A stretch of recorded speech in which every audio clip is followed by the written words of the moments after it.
Igan, may bagong mapaglilibangan ang mga senior citizen kapag naisabatas na ang panukalang magtayo ng daycare center sa bawat barangay. Para mismo kina lolo at lola, inalam natin kung approve ba yan o hindi sa kanila. Ang sagot nila sa Street Hear It Live ni Bam Alegre. Bam!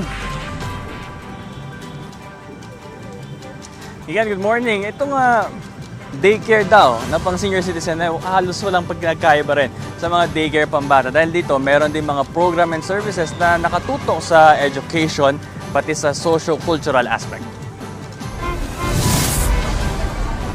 Kung magiging batas ang House Bill 10362, bawat barangay tatayuan ng mga daycare center.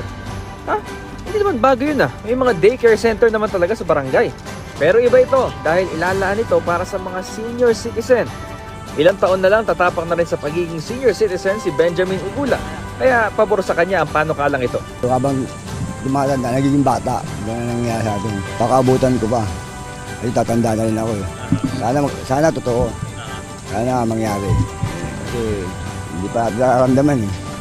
Sa panukalang batas ni United Senior Citizens Party List Representative Milagros Aquino Magsaysay, plano magkaroon ng community-based daycare center na madaling mapupuntahan ng mga oldies but goldies. Sa mga pasilidad na ito, may mga programa para sa paglilibang at meron din para sa educational, health at socio-cultural services. Halimbawa nito ang arts and crafts, palaro, storytelling, pagsasayaw, field trip at mga outing.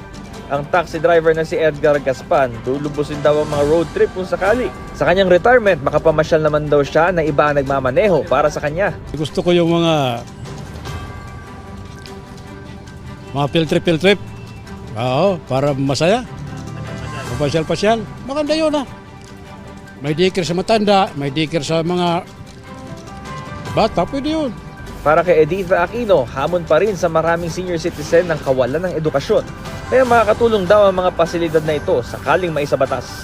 Mainam naman yun na parang nag-aaral uli, lalo na po doon sa mga senior na wala naman talagang na yung iba, hindi naman natin sa nila lahat, hindi nakapag-aaral na maayos.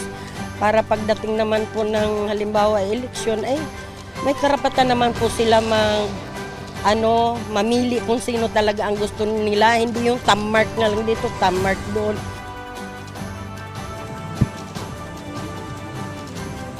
Igan, ayon dito sa panukalang batas, yung pondo nila ay magmumula dito sa mga allocation ng mga LGU. Pwede rin daw tumanggap ng mga donation.